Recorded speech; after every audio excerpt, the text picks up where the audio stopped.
कहते हैं सिद्ध तारे पिंड अपना, साधु तारे खंडे, उसको सतगुरु जानियो, जो तारे देवे ब्रह्मंडे।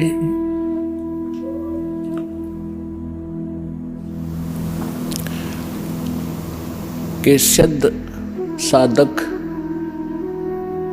अपना ही कल्याण कर सकता है।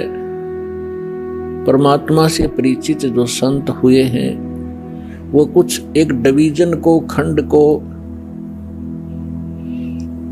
जैसे एक ब्लॉक होता है उसको ही लाभ दे सकते हैं, और सतगुरु उसको जानना जो तार देव ब्रह्मांड पूरे विश्व का कल्याण करते हैं। सभी सदग्रंथ प्रमाणित करते हैं, परमात्मा से परिचित वो महापुरुष यही गवाही देते हैं कि परमात्मा सतलोक से जहां रहते हैं उनका मूल स्थान है, जिसको शाश्वत स्थान कहा है गीता अध्याय नंबर 18 की श्लोक नंबर 62 कि अर्जुन तू सर्व भाव से उस परमेश्वर की शरण में जा, उसकी कृपा से तू परम शांति को और शाश्वत स्थान को प्राप्त होगा। शाश्वत माने जिसका कभी विनाश ना हो, अमर लोक। तो वो परमात्मा उस अमर लोक में रहते हैं, मनुष्य सदृश्य हैं। अभी तक ये अनाड़ी अज्ञानी, ये नकली गुरु सतगुरु कहलाते रहे, इनको ज्ञान कुछ था ही नहीं। ये सतलोक के अंदर प्रकाश ही प्रकाश बताते हैं और आत्मा का कल्याण ये बताते हैं कि उसमें जाकर जैसे बूंद समुद्र में मिल जाती है, ऐसे ये आत्मा उस प्रकाश में विलीन हो जाती है। ये है लोकवेद अज्ञानी झूठे सतगुरु, नकली सतगुरु जो बने हुए हैं, इनका ज्ञान। और कुछ एक चतुरता दिखाते हैं, जिसको कहते हैं little knowledge is the dangerous thing, नीम हकीम खतराए जान। एक ये रांजड़ी के अंदर, एक जम्मू के अंदर है, मधु परमहंस कहलाता है, कक्का पता नहीं, कबीर साहब की वाणी को पढ़कर सुनाता, सारे उल्टे अर्थ लगाता है। उसने थोड़ी सी चतुरता दिखाई है कि वहां परमात्मा तो ऐसा ही है, एक प्रकाश है और उसमें आत्मा डॉट डॉट बिंदु सी गोल गोल सी घूमती रहती है। कोई बात हुई है? तो ये सतगुरु नहीं है, ये नकली है सारे, जो भगवान से परिचित नहीं, जो सदग्रंथों को भी ठीक से नहीं समझ सके। हमारे जो धर्म गुरु हिंदू धर्म के थे, आचार्य शंकराचार्य, मंडलेश्वर संत, ये अपने ही सिलेबस से अपरिचित थे। आज तक ये ब्रह्मा विष्णु महेश को अजर अमर, इनके कोई माता पिता नहीं, इनकी कोई मृत्यु नहीं होती, यही पूज्य है। और हमारे सदग्रंथों में लिखा ये नासवान है, इनकी जन्म मृत्यु होती है, इनकी माता दुर्गा है, पिता ज्योति निरंजन काल है। और ये पूज्य नहीं है। तीन देव की जो करते भक्ति, उनकी कदे ना होवे मुक्ति। ये है सच्चा ज्ञान, ये है शास्त्र प्रमाणित ज्ञान। और परमात्मा के मुख कमल से भी यही ज्ञान उच्चारित हुआ था 600 वर्ष पहले। परमेश्वर कबीर जी ने कहा था, तीन देव की जो करते भक्ति, ब्रह्मा विष्णु महेश की, उनकी कदे न होवे मुक्ति। और फिर नीचे की माता मसाणी और ये अटपट, इनका तो फिर गले छट दे, इनकी तो फिर बात ही खत्म है। तो जो प्रसंग चला है कि परमात्मा स्वयं आते हैं और ये सत्संग स्वयं ही सुनाते हैं। और वो वेदों में परमात्मा का एक गुण लिखा है कि वो सतलोक में रहते हैं, मनुष्य दृश्य हैं। वहां एक सिंहासन पर विराजमान है, तख्त पर। तख्त मीन सिंहासन। जैसे हम इतिहास में पढ़ा करते थे के दिल्ली के तख्त पर अकबर 12 वर्ष की आयु में ही तख्त पर विराजमान हो गए। तख्त माने सिंहासन यानी राजगद्दी। तो वहां परमात्मा तख्त पर विराजमान है, सिंहासन पर विराजमान है, मनुष्य दृश्य अपने ही उनिहार है, अपना सृजनहार।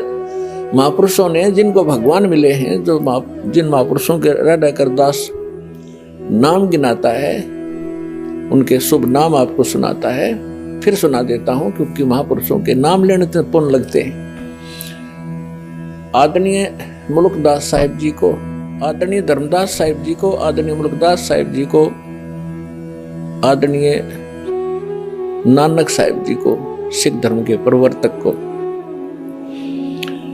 आदरणीय दादू साहिब जी को, आदरणीय गरीबदास साहिब जी गांव छुडानी जिला झज्जर हरियाणा वाले को, आदरणीय गीसा दास साहिब जी गांव खेखड़ा जिला बागपत हो गया है उत्तर प्रदेश वाले को, आदरणीय स्वामी रामानंद जी काशी के पंडित ब्राह्मण थे, विद्वान कहलाते थे। परमात्मा उनको मिले, सचखंड दिखाया, फिर वापस छोड़ा। इन सभी महापुरुषों को परमात्मा ऐसे ही मिले हैं जैसे उनके गुण हैं, उनको आकर मिलते हैं और फिर उन अपने से परिचित करा करके जहां परमात्मा रहते हैं उस सारी व्यवस्था को दिखा करके फिर वापस छोड़ते हैं बॉडी में, ताकि ये मेरे गवाह बने, एफिडेविट लिख दें ये कि कैसा है भगवान। तो आदरणीय गरीबदास साहिब जी ने कहा कि हमरे ही उनिहार है अपना सृजनहार। उनिहार माने हमारे जैसी उसकी आकृति है, ऐसा उनका आकार है अपने सृजनहार का। तो इस प्रकार वो परमात्मा मनुष्य दृश्य है। वहां एक बहुत बड़ा गुम्बद बना हुआ है मंदिर नुमा, उसके सेंटर में परमात्मा का तख्त है, सिंहासन है, सिर पर छतर है। जैसे आप इस दास के ऊपर ये आर्टिफिशियल बना रखा है, भक्तों ने ये देख रहे हो। और परमात्मा का वहां प्रकाश जो पूरे शरीर का बहुत ज्यादा है। उस परमात्मा के एक रोम माने बाल, एक रोम कहो या रोमकूप कहो, क्योंकि शरीर से ही उनकी बॉडी से ही प्रकाश निकल रहा है, झलक रहा है, उसी से उसके रोम यानी बाल प्रकाशित हो रहे हैं। करोड़ सूर्य मिला दे, करोड़ चंद्रमा, तो भी एक रोम यानी बाल का प्रकाश ज्यादा होगा। तो इतना तेज है उस परमेश्वर का। वहां पृथ्वी है सतलोक, जैसे धरती आप देख रहे हो ये ऐसी, वो केवल व्हाइट कलर की है, जैसे आप बालू रेत देखते हैं। तो वहां वो पृथ्वी का कैसा रंग है, और उस पर वर्षा हो जाती है, वो सेट हो जाता है तो भी कलर वैसा ही रहता है। तो ऐसा उस सतलोक का भी प्रकाश है, वो भी सौ प्रकाशित है, जैसे हीरा प्रकाशित होता है। हीरे में अपने आप चमक होती है, मोती में चमक होता है, इस प्रकार वो पृथ्वी है। वहां सदाबहार वृक्ष हैं, सदाबहार ये सभी काजू, किशमिश, मेवे, सेब, संतरे, सभी फल फ्रूट वहां सदाबहार रहते हैं, वहां कभी अकाल नहीं होता। ये तो है वहां की सतलोक की डेफिनेशन। और परमात्मा कैसे हैं ये आपको दास बता ही रहा है कि मनुष्य दृश्य है, और वहां सृष्टि है ऐसी ही। ये तो डुप्लीकेट है जो यहां बनाए गए हैं, ये मिट्टी के शरीर, ये तो उसकी तुलना में एक खिलौने और मिट्टी से बने हुए। और वहां का जो शरीर आपका स्वर्ण का हो, जो कभी विनाश में नहीं आता। इस प्रकार वहां सृष्टि है। वहां आपके पूर्व के सभी महल ज्यों के त्यों हैं। प्रत्येक व्यक्ति की एक विशेष टेंडेंसी है, एक वृत्ति है, जरा सा कोई अच्छी पोस्ट बन जाती है, उसको प्राप्त हो जाती है, या कोई धन चोखा मिल जाता है, बढ़िया कोठी बनाऊं, बहुत लंबी चौड़ी, ऊपर नीचे, और आगे पार्क हो, पार्क में फिर आगे बगीचा हो, एक साइड में तालाब हो, झूले डाल रखे हो, और फुहारे बनाता है आर्टिफिशियल के, कभी कभी फुहार भी डालूं, तो ये बनावटी है। अच्छा, यहाँ तो एक और समस्या है, ये सारा कुछ किसी ने बना भी लिया तो 36 टेंशन साथ लिए रहता है वो, उस घूम रहा है बगीचे में और टेंशन है कहीं और, ये बिगड़ गया काम, वो बिगड़ गया काम, ऐसे ना हुआ वैसे हो जाएगा। तो उसने वहां एक डुप्लीकेट बना भी लिया तो भी उसका सुख प्राप्त नहीं है उसको व्यक्ति को। और सतलोक के अंदर ऐसे ही बहुत लंबे चौड़े प्रत्येक प्राणी के अलग अलग महल हैं, वहां आपका परिवार होगा। आपको कितने अच्छे लगते हैं अपने माता पिता, भाई बहन, अंकल चाचे ताऊ और बच्चे, रिलेटिव। और यहाँ ठीक है, अच्छे तो लगेंगे क्योंकि अच्छे हैं, और कल मृत्यु हो जा, टक्कर मारते रहो, कभी भी जीवन में आप उनको नहीं देख सकते फिर।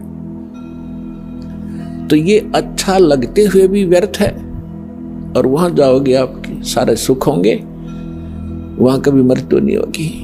कोई व्यक्ति नहीं चाहता मैं वृद्ध हूं, वृद्ध अवस्था प्राप्त हूं, बूढ़ा हूं, और बूढ़े हो गए। कोई नहीं चाहता मैं मरूं, और मृत्यु डेफिनेट।